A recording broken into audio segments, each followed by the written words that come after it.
Kita nyengok rumah-rumahnya dulu. Wali Kota Palembang Harno Joyo mengatakan Perumnas sebelumnya berencana merevitalisasi rusun pada tahun 2017 dengan ketentuan 60% masyarakat hunian setuju untuk direvitalisasi. Namun setelah hampir 80% masyarakat hunian setuju, pembangunan justru terkendala dengan anggaran karena terbentur pembangunan rusunami di kawasan Jakabaring.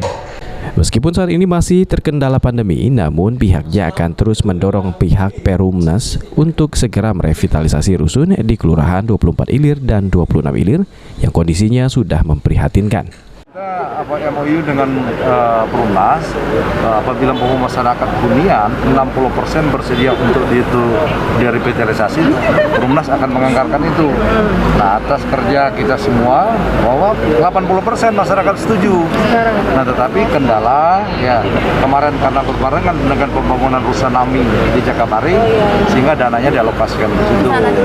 Nah, saat ini pandemi, ya, tapi terus kita terus akan berjuang kepada Perumnas untuk secepatnya, karena wilayah itu memang sudah tidak cocok lagi, ya, karena program 100% air minum, 0% wilayah kumuh, 100% sanitasi.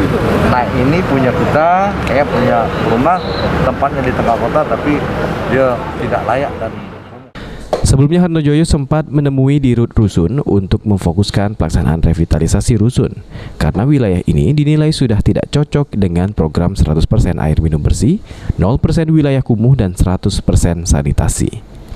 Irawan, PAL TV.